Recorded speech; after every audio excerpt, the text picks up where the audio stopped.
Hello दोस्तों, नमस्कार। आप सभी को अभिनंदन है हमारे इस प्लेटफॉर्म पर।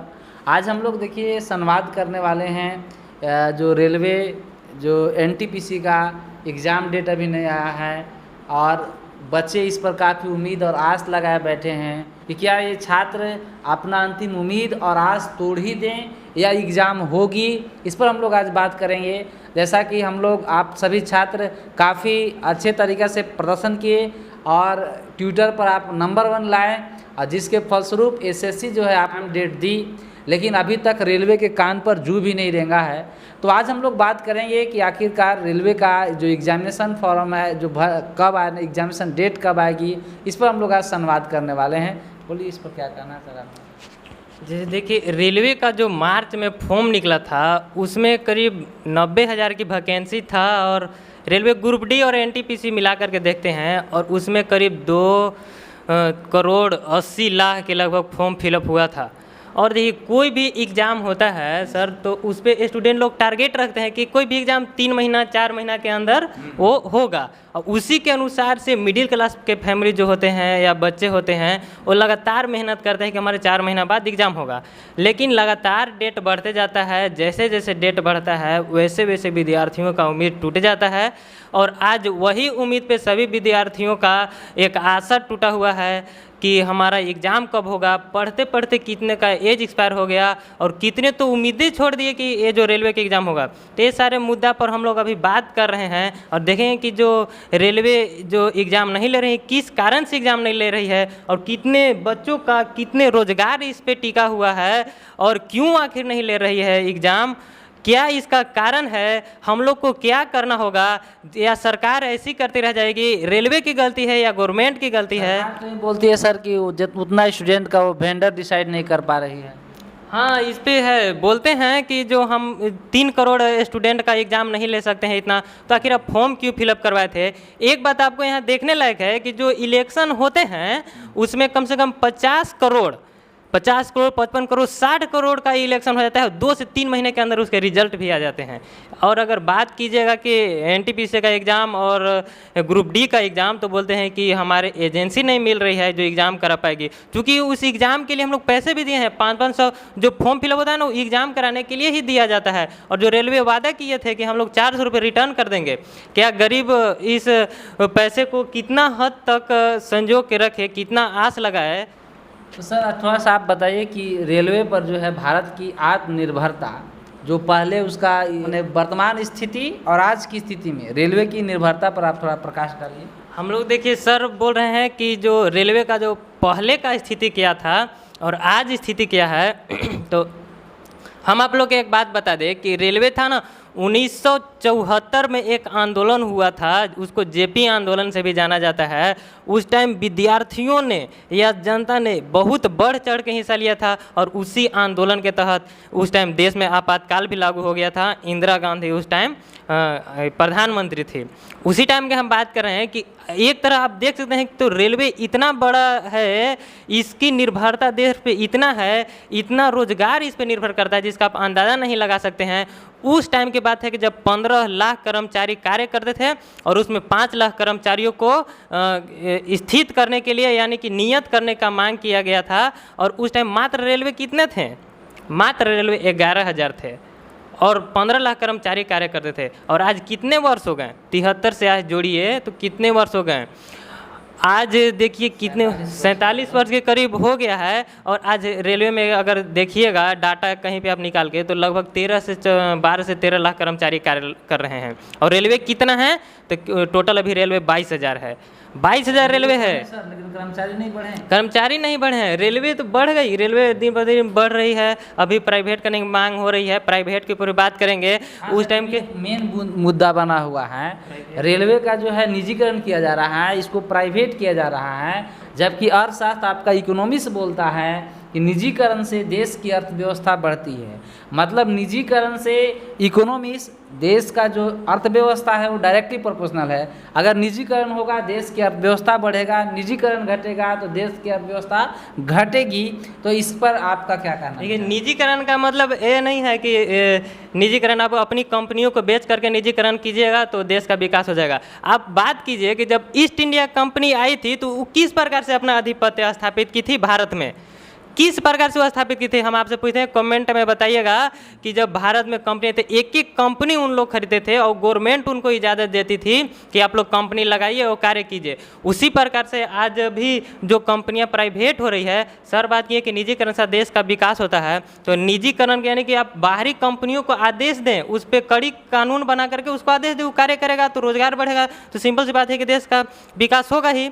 लेकिन इसका मतलब ये नहीं होता है कि हम कंपनियों को बेचते जाएं। अब आप बात कीजिए कि रेलवे इतनी बड़ी रोजगार को रखती है, इसको आप कोई भी प्राइवेट कंपनी में बेच देंगे, बेच देंगे तो उसको आप कभी वापस कर पाएंगे?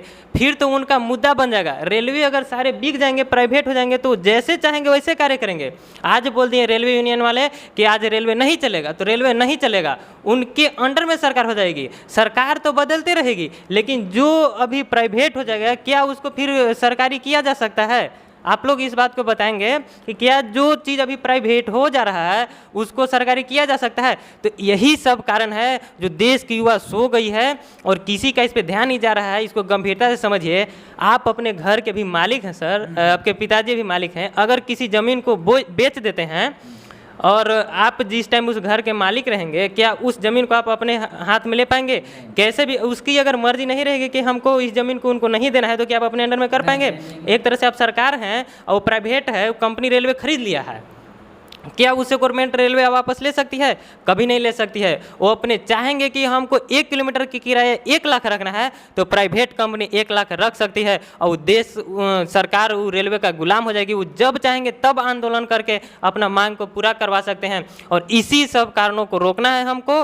और एक जो उमंग उभर के आया है विद्यार्थियों का, तो रोजगार का सवाल है। अभी हम बात करेंगे आगे किस प्रकार से बेरोजगारी तो बढ़ी है और इस प्रकार बेरोजगार के ही तह में आप कंपनियों को बेच रहे हैं, रेलवे को प्राइवेट कर रहे हैं, कहाँ तक सही है? अगर अभी हम लोग सोए ही रह गए, इस बात को गंभीरता से नहीं लिए, तो देश के लिए नहीं, अभी केवल विद्यार्थियों के लिए नहीं, पूरे देश के लिए गंभीर स्थिति आ जाएगी। जब कमाने का कोई साधन नहीं रहेगा, रोजगार का कोई साधन नहीं रहेगा, कहाँ जाएंगे हमारे बच्चे, क्या देखेंगे भविष्य में? वे बात करेंगे, एक इतिहास बन के रह जाएगा कि हम लोग रेलवे के टाइम में फॉर्म भरे थे, जो 5 साल बाद वैकेंसियाँ हुई थी, और बात करते हैं कि 90,000 जो वैकेंसियाँ हुई, इसकी एग्जाम क्यों नहीं हो रही है? तो इसका बात बता रहे हैं सर। जैसे जो 90,000 वैकेंसी हुई है, अभी जो रेलवे प्राइवेट हो जाएगा, अभी ग्रुप डी में 20 से 25,000 सरकारी वेतन दिया जाता है, लेकिन उम्मीद तो विद्यार्थियों को लगा रहता है जॉब करते हैं, प्रमोशन भी होगा, उनको कुछ अच्छा जॉब भी मिलेगा। लेकिन सिंपल से मान लेते हैं ग्रुप डी वालों को 25,000 मिलता है।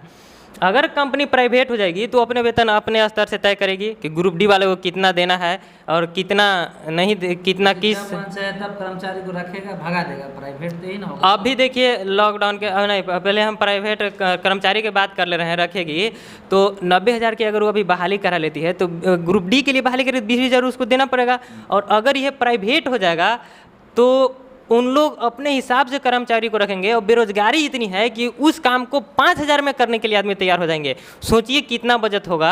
और सरकार को ये चीज़ नहीं दिख रही कि हमारे युवा तड़प रहे हैं नौकरी के लिए, एक रोजगार के लिए तरस रहे हैं, और प्राइवेट को भेज देगी तो लगता है कि प्रतिभा का सिर्फ ब्लैकमेल होगा। प्रतिभा के हम विद्यार्थियों का एक काला अक्षर बन गया है एकदम। सरकार के मतलब बोलते हैं कि जनता के प्रतिनिधि है, लेकिन जनता की कोई बात नहीं सुनी जा रही है। विद्यार्थी इतना तड़प रहे हैं। अभी जो हमने ट्विटर पे एक कंपेजियन देखा अभियान चला है, एक लॉलीपॉप की तरह झांसा दे दिया गया है हम लोग को कि जो एग्जाम का जो हम लोग रिजल्ट निकाल रहे हैं, ये काम पहले भी कर सकते थे, वो झांसा दिया। इसलिए ये हमको इस पे रुकना नहीं है। गंभीर समस्या ये है कि रेलवे प्राइवेट हो रही है। ये गलत चीज़ नहीं है कि बोलते हैं कि जो प्राइवेट रेलवे है वो सरकारी रेलवे से ज़्यादा मुनाफे देती है। अगर 50 लाख एक प्राइवेट रेलवे देती है तो वहाँ 25 से 30 लाख सरकारी रेलवे देती है। कारण यह है कि प्राइवेट में जो है वो उसका नियम कानून ठीक रहता है, वो सख्त से पालन किया जाता है। तो यहाँ भी किया जा सकता है, किया जा सकता है। अभी हम बता रहे हैं जो रेलवे की सरकार अपनी जिम्मेदारियां से हटना चाहती है कि हम अपने जिम्मेदारी से हट जाएं, रेलवे को हम छोड़ दें कि ताकि कोई भी सवाल हम पे ना उठे। प्राइवेट कंपनी का मतलब अभी हम आपको समझाएंगे और सरकार की सीधी बात आपको हम बताएंगे। अब आप अपने माइंड से सोच सकते हैं कि आखिर कारण क्या है कि अभी जो एक बैंक में बहुत सारा पैसा का घोटाला टाइप से हो गया था और लाखों लोगों का करोड़ों रुपया डूब गया। उस टाइम जब मुद्दा उठा तो यस बैंक की बात है, उस टाइम जब मुद्दा उठा तो गवर्नमेंट क्या बोलती है, तर्क आया है, मीडिया वाले भी इसको दिखाए हैं कि वो कंपनी तो प्राइवेट थी, हमारा जो प्रक्रिया बनता है सीबीआई जांच वगैरह करेंगे, क्या हम भरपाई थोड़े करेंगे उसका? सरकारी जो रहता तो उसको हम पर भरपाई करते, प्राइवेट थी तो हम जनता लोग के पैसा डूबा तो उसका हम भरपाई नहीं करेंगे। सेम इसी प्रकार रेलवे हो जाएगी। रेलवे से अगर किसी प्रकार से दुर्घटना हो जाता है तो लोगों का आस बना रहता है कि हम जो सरकार वहाँ पे बना के भेजे हैं, हमारे फैमिली के 4 सदस्य के साथ ऐसा दुर्घटना हो गया तो वो हमको कुछ सहायता प्रदान करे, सरकार से आस लगी रहती है। लेकिन सरकार प्राइवेट करके सीधी तरह से मुँह कर जाना चाहती है, गमछा झाड़ना चाह रही है, गमछा झाड़ना चाह रही है कि हम इसमें कोई लगाव नहीं रखना चाहते हैं।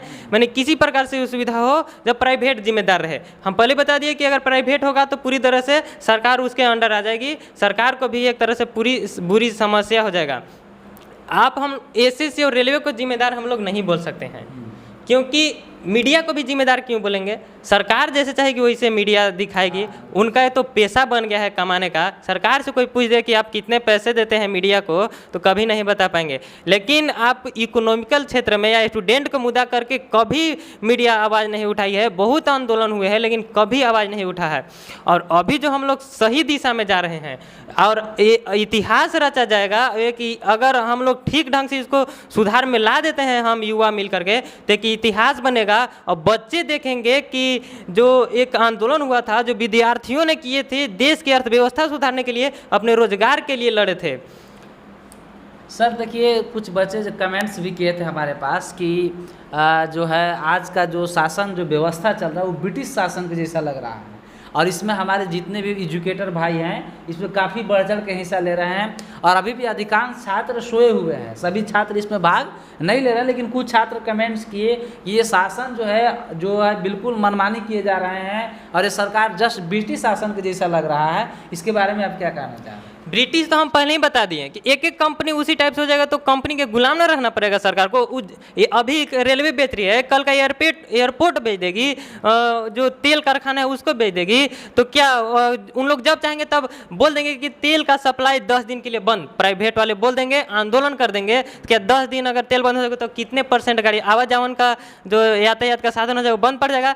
यानी कि सरकार को उस पर मजबूर होना पड़ेगा। आज अगर प्राइवेट हो जाता है तो रोजगार ही समस्या नहीं है, अभी जो प्राइवेट हो रहा है ये बड़ी समस्या है। मतलब सर का कहना है कि अगर कोई भी चीज़ अगर प्राइवेट हो जाता है तो मतलब वो कहेगा चिड़िया उड़ तो चिड़िया उड़, हाथी उड़ तो हाथी उड़, उसके अंडर में सारा चीज़ चला जाएगा एकदम। अभी जैसे आप हॉस्पिटल में जाते हैं ना, तो बोलता है कि हाँ हमारे यहाँ फी 10,000 है तो आपको 10,000 पेड करने पड़ते हैं। आपको वो ये नहीं देखेगा कि आप इकोनॉमिकल कितने भी अर्थव्यवस्था गिरे हैं, लंगड़े हैं, लूले हैं, कुछ भी नहीं देखा जाएगा। वहाँ लिखा गया बोर्ड पे कि 10,000 आपको पेड करके इन करना है तो पेड करना होगा। गवर्नमेंट के लिए, गवर्नमेंट अगर सरकार रहेगा, अगर वो इस प्रकार से धांधली करेगी तो आप आवाज़ उठा सकते हैं। लेकिन अगर कोई प्राइवेट अगर ऐसा धांधली करेगा तो आप किस आवाज़ पे उसको आवाज़ उठाएंगे? वो डायरेक्ट बोलेगा कि आपने जो इसको प्रतिनिधि बना के दिए वही हमको इस कंपनी को दिए हैं, हम तो अपने से इस कंपनी को डेवलप नहीं किए हैं।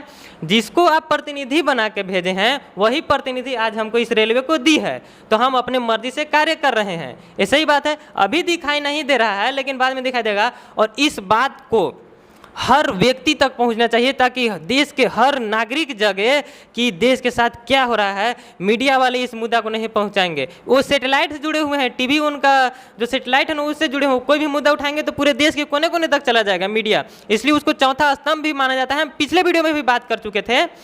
और हम लोग जो जितने सारे एजुकेटर हैं वो यूट्यूब के माध्यम से बता रहे हैं इस बात को, इस मुद्दा को उठा रहे हैं। विद्यार्थियों के लिए एक जंग बन गया है अपने रोजगार से लड़ने के लिए। हम पिछले वीडियो में इतनी बातें किए थे कि जो भी एक विद्यार्थी होता है ना, किस प्रकार से पढ़ाई करता है अपने, उसका मतलब आप अपने क्षेत्र के किसी किसान या मजदूर को उठा करके देख लीजिएगा, कोई भी रास्ते से गुजरता है तो ये नहीं पूछता कि तुम्हारे हालत क्या है, पूछता है कि बेटा जॉब लगी या नहीं, रोजगार लगी या नहीं। तो उस टाइम क्या बीतता होगा उस लड़के के ऊपर जो 5 साल पढ़ाई करने के बाद दिन रात पढ़ता था, आंखें सुझा देता था माता पिता के सपनों को साकार करने के लिए। माता पिता बूढ़े हो चुके हैं, उनका भी एक लगन लगा हुआ है कि कब बेटा जॉब करके आएगा कि घर में उम्मीद का किरण जलेगा, उम्मीद का चूल्हा जलेगा, हम लोग के अच्छे दिन आएंगे, मोदी जी अच्छे दिन लाएंगे। यही सब कारण बन चुका है रेलवे। आप लोग अगर शांत बैठ गए तो रेलवे का एग्जाम कभी नहीं होने वाला है, रेलवे प्राइवेट हो जाएगा। ये 90,000 क्या वैकेंसी, 9 वैकेंसी के लिए आप लोग तरसेंगे, 90,000 के लिए नहीं, 9 वैकेंसी के लिए। याद कीजिए उस टाइम की जब 73 में जो अभी बिहार में बड़े बड़े नेता लोग हैं वो उसी क्रांति के नेता थे, छोटे छोटे। हाँ, जेपी आंदोलन जो 1974 में होता है उसी आंदोलन करके देख लीजिएगा, इसका जिक्र किया हुआ है। अभी का जो मुद्दा है इसको 1857 के क्रांति की तरह देखा जा रहा है। कैसे देखा जा रहा है कि उस टाइम भी यही हुआ था। अगर हम लोग चाहते हैं तो 1857 में भी अंग्रेज को हटा सकते थे, लेकिन उस टाइम हमारे कम्युनिकेशन सिस्टम खराब था, हम लोग एक दूसरे के साथ मुद्दा एक नहीं बन पा रहा था। और आज भी मीडिया हम लोग साथ नहीं दे रही है, तो बहुत सारे यूट्यूब हैं, तो कौन किसके बात माने। तो मुद्दा हम लोग का एक होना चाहिए, एक ही मुद्दा, किसी मुद्दे पे भटकना नहीं है। अभी चुनाव होने हैं, आपका मुद्दा सुना जाएगा, 100% सुना जाएगा। मुखिया का भी चुनाव होना है और बिहार में भी चुनाव हुआ, 1 साल बाद यूपी में भी चुनाव होंगे। तो इसको दबना नहीं है, चलते रहना ही नहीं कि 4 दिन आंदोलन चला है। उस 1 वर्ष आंदोलन चला था तब जाके सरकार की नींद उड़ी थी। हम बता रहे हैं जेपी आंदोलन, कभी आप सर्च करके देख लीजिएगा, यही हुआ था। तो हमको कम्युनिकेशन को सही बना के रखना है, जितने आपसे व्यक्ति जुड़ रहे हैं उसको शेयर करना है, एक मुद्दा उठाना है। और हम लोग का आज का जो मुद्दा है वो 5 सितंबर को 11 बजे आरआरबी एग्जाम डेट्स टैग है, इसको ट्वीट करना है, इस ट्वीट को ट्रेंडिंग में लाना है। जैसे आप लोग 1 सितंबर को एसएससी डिक्लेयर रिजल्ट को लेके गए थे, स्पीकअप एसएससी को, इसी प्रकार से रेलवे आरआरबी एग्जाम डेट्स को ट्रेंडिंग में लेके जाना है। और अभी डिजिटल स्ट्राइक चल रहा है, हमको लाठी डंडा कहीं नहीं चुराना है। जरूरत पड़ेगी तो हम युवाओं के साथ मशाल लेकर के सड़क पर भी आएंगे, लेकिन अभी डिजिटल स्ट्राइक पे हम लोग बात कर रहे हैं और ट्विटर पे इसको ट्रेंड लाया जाएगा, तो जरूर इसकी कुछ निदान निकलेगा और उनको भी लगेगा कि युवा जाग रहे हैं, हमको मनमानी नहीं करने देंगे।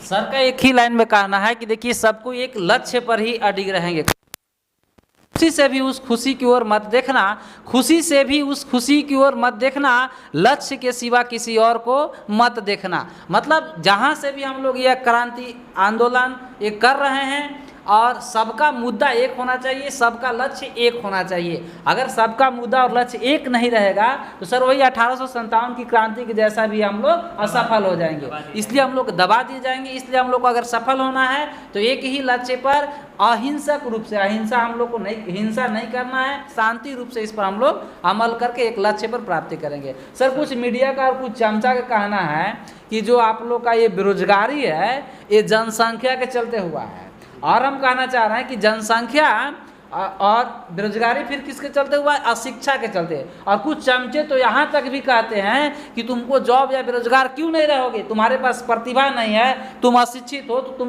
प्रतिभा रहेगा तो ही तो जॉब लगेगा। तो ये चमचों का क्या कहना है, ये सरकार इस पर भी कुछ बोलिए आप। जहाँ तक जनसंख्या की बात है, सभी कोई जानता है कि 370 जैसे धाराओं को कोई जल्दी हटा नहीं पाता है। और हमारे जो सरकार को हम सैल्यूट करते हैं कि इन्होंने एक क्षण में ही 300, बहुत अच्छा बात है, 370 धारा को हटा देते हैं।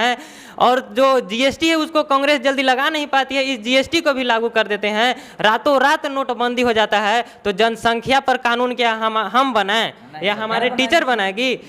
अशोक सर के हम बोल रहे हैं कि आप टॉर्च लेके घूमते रहिए और गांव-गांव जाके बोलिए कि आप लोग 2 ही बच्चा रखे, मार के वहीं दौड़ा देगा बरगद के पेड़ के पास से। ऐसा कभी होगा? तो सरकार आपको बनाया गया है और तो इस पे आप भी ना कानून, आपको कौन रोक दिया कि जनसंख्या पे कानून नहीं बनाइए आप? कभी कोई रोका, कभी कोई आवाज, अच्छे कार्य की 370 धारा हटाए, कोई भी आवाज उठाया? स्टूडेंट ऐसे देखिए तो कभी आवाज नहीं उठाता, ये अपने कर्म के पीछे भागते हैं, हमेशा एक ही दिशा में चलते हैं। इनका एक ही लक्ष्य होता है, रोजगार पाना सही दिशा में और सभ्य तरीके से, यही नहीं कि गलत तरीके से। और आज भी हम लोग आंदोलन करेंगे तो सभ्य तरीके से करेंगे, और ट्वीट भी आपको करना है तो सभ्य तरीके से, कोई भी गलत वर्ड नहीं यूज करना है, अपना मुद्दा केवल ट्वीट करना है। सर का कहना है कि यूं ही नहीं मिल जाती राही को मंजिल, पहले जुनून सा दिल में जगाना पड़ता है। यूं ही नहीं मिल जाती राही को मंजिल पहले जुनून सा दिल में जगाना पड़ता है। पूछना है तो पूछ कर देख पंछी से, कैसे बना तेरा घोंसला। पंछी बोलेगा पहले तिनका उठाना पड़ता है। देखिए प्राइवेट कंपनी का हाल बता रहे हैं जी। लॉकडाउन हुआ ना, सभी प्राइवेट कंपनी वाले सभी जो रोजगार में थे उनको निकाल दिए। क्या हालत हुआ, घर पे रोजगार पड़े हैं। सरकार बोलती है कि इस टाइम में हर घर में एक एक सरकारी जॉब होना चाहिए, एक एक प्रतिभा होना चाहिए कमाने वाले। प्राइवेट जॉब में तो उनको निकालने दिए गए, उनकी सैलरी 5 महीने से बंद है। किस प्रकार से अपने घर परिवार चला रहे हैं। और रेलवे भी प्राइवेट हो जाएगी तो क्या गारंटी है कि वो जो उसमें 5,000 पे काम करे, रोजगार तो सही 5,000 चलिए हम मान लेते हैं। और जितने भी सरकारी कर्मचारी अभी लगे हुए हैं, जो भी सरकारी हैं सर, ये कोरोना काल में भी उन लोग को पेमेंट मिल रहा है ना। अगर वो भी सारा चीज प्राइवेट ही होता तो आज सबकी सब जनसंख्या हमारे पड़े पर बेरोजगार रहते। प्राइवेट हो जाने के बाद एक तरह से गुलाम हो जाता है आदमी। वो जो देश के बहुत रोजगार उसमें निवास करते हैं रेलवे में, इसको प्राइवेट मत होने दीजिए। हम लोग जग जाइए और इस पे आंदोलन कीजिए, एक सभ्य आंदोलन कीजिए। अभी तो छोटा छोटा सभी को अभी आपको साथ दे रहे हैं, फिर कोई साथ देने वाला नहीं मिलेगा। इस बातें को अपने हाथ तक लीजिए। और देखिए एक बात और है, हम आपदा की भी बात किए थे, अभी बहुत सारे बाढ़ आए हैं तो लोग सरकार पर निर्भर है कि आपदा या बाढ़ है तो सरकार कुछ न कुछ मदद करेगी। तो उसी प्रकार से अगर रेलवे में कुछ हादसा हो जाता है तो प्राइवेट करके नकार देगी। जैसे यस बैंक में बोली थी कि आपका पैसा डूब गया तो हम नहीं देंगे क्योंकि बैंक प्राइवेट था। वही अगर कि सरकारी में होते तो आप लोग आंदोलन, प्राइवेट में क्या आंदोलन कीजिएगा, डायरेक्ट बोल देंगे प्राइवेट था। आप लोग समझिए प्राइवेट वाला कहाँ चल गया कोई अता पता नहीं है। इसी प्रकार से अगर रेलवे में भी कुछ हादसा हो जाएगा, प्राइवेट रहेगा तो चाहते हैं कि हम अपने वादे से मुँह करना चाहें। एक बात, ये तो सारे बातें होगी रेलवे के ऊपर, आप लोग समझ सकते हैं कि 1857 जैसे 2-3 बात आप लोग ध्यान दीजिए कि 90,000 वैकेंसी में 9 को भी नौकरी नहीं मिलेगा। एग्जाम डेट का भरोसा भी मत रखिएगा। अगर अभी शांत हो गए तो अगर कुछ आवाज़ें उठाते हैं तो उम्मीद रखिएगा, क्योंकि बहुत दिन गुजर गए हैं। उम्मीद जिस तरह से मुद्दा उठ रहा है प्राइवेट का, हमको नहीं लगता है कि एग्जाम होंगे।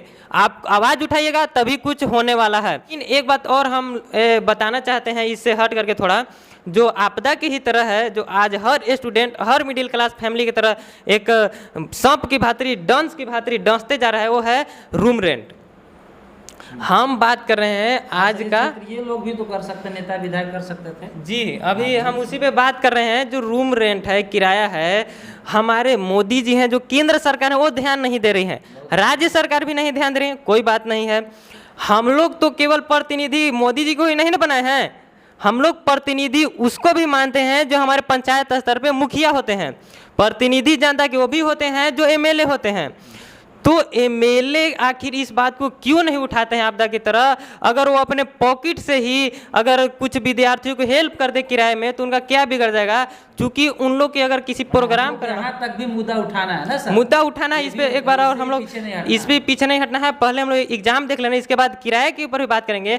कोई भी विधायक को अगर ऑर्केस्ट्रा कहीं कराना है, कहीं टेंट कराना है तो करोड़ों रुपए, नाच दिखाना होगा तो करोड़ों रुपए खर्च हो जाते हैं। लगा देगा, टेंट करोड़ रुपए के टेंट लग जाएंगे।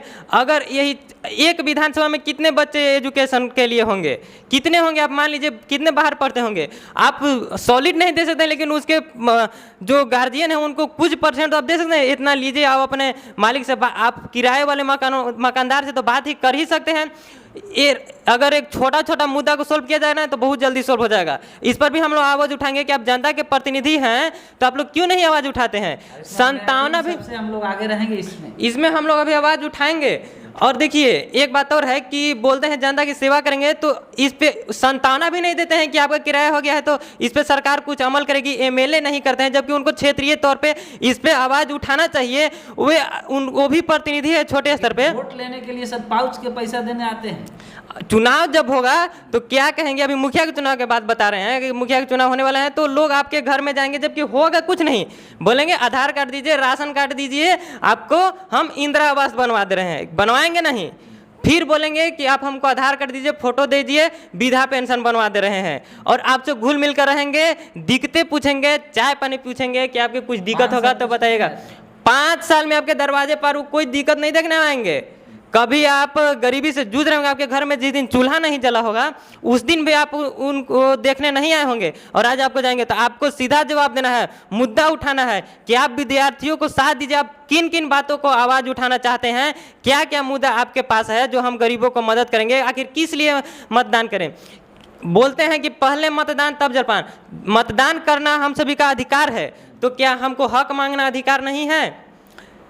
मतदान करना जब अधिकार है तो हक मांगना अधिकार नहीं है? मौलिक अधिकार में है कि हम अपना हक के लिए लड़ाई लड़ सकते हैं, अपना हक मांग सकते हैं। स्वतंत्रता इसी को बोला जाता है कि कोई भी लड़ाई के लिए, किसी भी क्षेत्र के लिए अगर प्रतिनिधि अगर गलत काम करता है तो उस पर जनता आवाज़ उठा सकती है। इसलिए हम लोग को डरने की जरूरत नहीं है, आवाज़ बिल्कुल उठाएं, चाहे किसी भी मुद्दा पर हो। और इसमें गार्जियन लोग को भी भाग लेने की जरूरत है, जो स्टूडेंट लोग को भड़का दे रहे हैं। बहुत सारे आपको बोलने वाले मिलेंगे कि नेता बन रहा है आजकल, आपका लड़का ऐसे बोल रहा है वैसे बोल रहा है। इस बात में बिल्कुल भी नहीं आना है। क्रांति एक छोटे से जगह से स्टार्ट होती है और बड़े मुद्दे पर जाती है। इस बात से अगर लाज शर्म करेंगे आवाज उठाने में तो दबे के दबे रह जाएंगे। अभी आपको शांति से आवाज उठा दें, किसी की बात नहीं सुननी है। माता पिता से भी गुजारिश है कि वो विद्यार्थियों को कुछ फोर्स न करें, उनको एक आवाज उठाने दें, अपने हक के लिए लड़ रहे हैं वे। अंत में छात्रों से यही मेरी गुजारिश है कि जिस कर्तव्य पथ की हम लोग बात कर रहे हैं उस कर्तव्य पथ पर आप लोग अडिग होकर डटे रहेंगे और इसमें हम आप लोग इस भावना में सबसे आगे रहेंगे, पीछे नहीं रहेंगे, आप लोग आगे रहेंगे, सपोर्ट करेंगे। और हम सारे रेलवे का जो निजीकरण का समस्या था वो सारे बता दिए। आपका बस एक ही मुद्दा होना चाहिए, अपने कर्तव्य पर डटे रहिए। अगर कोई किसी प्रकार से भड़काने की बात करता है तो आप हमारे पास उस बात को रखिए, मीडिया नहीं रखेगी। हम लोग इस चैनल के माध्यम से जहां तक आवाज जाएगी उसको बताएंगे, में भी करेंगे, वहां पर हम लोग कमेंट में भी करेंगे, तो विचार करेंगे, उस पर मुद्दा हम लोग जरूर उठाएंगे। और रुकना नहीं है, आगे बढ़ गए हैं, ये बात जरूर आप एहसास करा दीजिएगा कि जो स्टूडेंट होते हैं वो इतिहास में है से केवल गांधी जी को ही नहीं पढ़ते हैं, सुभाष चंद्र बोस को भी पढ़ते हैं, क्रांति भी पढ़ते हैं और शांति भी पढ़ते हैं। अगर हमसे शांति से बात नहीं होती है तो हम मसाले लेकर के रोड पर भी उतरेंगे। तो 5 सितंबर को बस अभी 5 सितंबर हम लोग सारे जो एजुकेटर हैं वो टारगेट रखे हैं। 5 सितंबर को 11 बजे आपको आरआरबी एग्जाम डेट्स जो हैशटैग है हमारा, उस पर आपको ट्वीट करना है। 1 घंटे में कम से 5 से 10 ट्वीट करना है, लगातार ट्वीट करना है। पिछले बार का हुआ था कि हम लोग ट्रेंडिंग में जाते जाते ट्वीटें बहुत से डिलीट हो गए थे, लेकिन कोई बात नहीं है, हम लोग मेहनत नहीं छोड़ेंगे, ऐसे होते रहते हैं। तो आप लोग एक ही मुद्दा है। अंत में हम एक बार फिर से रिक्वेस्ट करते हैं, 5 सितंबर को आपको ट्रेंडिंग में जरूर लाएंगे आरआरबी एग्जाम डेट्स। रेलवे की सारी बातें हम आपको बता दिए। आपको अगर सफल होना है, अपने हक के लिए लड़ना है तो पीछे नहीं हटना होगा, आगे बढ़ना होगा अपने लड़ाई के लिए। तो धन्यवाद सभी को, जय हिंद।